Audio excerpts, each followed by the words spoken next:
இன்னும் கொஞ்சம் ஆழமான வரலாறு சொல்லுது. இடங்கழியார்னு ஒரு நாயனார், மன்னர் அவர், புதுக்கோட்டையை ஒட்டிய பகுதியில் ஆண்டவர், கோனாடுன்னு அதுக்கு பேர். அவர் சைவ நெறி வைதிகத்தின் தர்மநீருடன் தடுப்ப வந்தவர். அவருடைய ஆட்சியில் ஒரு அடியார் இருக்கார். அவர் அடியாருக்கு திருமுது படைப்பார்.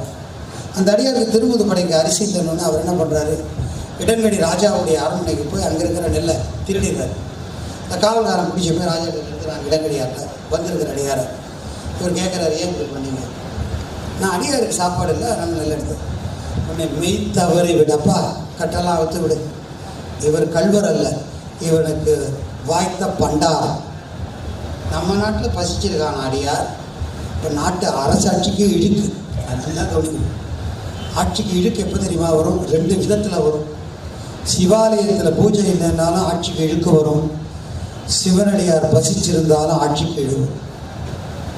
இதை நல்லா கற்றுக்கணும். ஆவையும் பாவையும் மற்ற அறவோரையும் தேவர்கள் போற்றும் திருவேடத்தாரையும் காவலன் காப்பவன் காவாது ஒழிவனில் மேவும் மறுமைக்கு மீளா நரகமே. திருமூலர். ஆட்சிக்காரங்க கவனிக்கணும். வாலாடி ரோகன் சாப்பிட்டாரா? டெல்லியில் இருக்கிற அதிகாரி பார்க்கணும், என்னப்பா செய்தி வந்துருந்தா அதிகாரி என்ஃபோர்ஸ்மெண்ட் டைரக்டர் போகணும், சோதனை பண்ண அல்ல, சுவடியை அந்த மாதிரி வரணும். ஏன்னா அடியார் பயிற்சான்னு வச்சுக்க அரசாட்சி ஆபத்து. நல்ல அதுதான் எனக்கு படிக்கலை யாரும், சொல்வாரும் யாரும். இதெல்லாம் சைவ தலைவர்கள் போய் சொல்லணும். ஐயா, நல்ல ஆட்சிக்கு அடையாளம் பிறை வளரும் செஞ்சடையா. நிறைய சுற்றி போனால் நிறைய வளரும் வேண்டாம், சுருக்கமாக சொல்கிறேன்.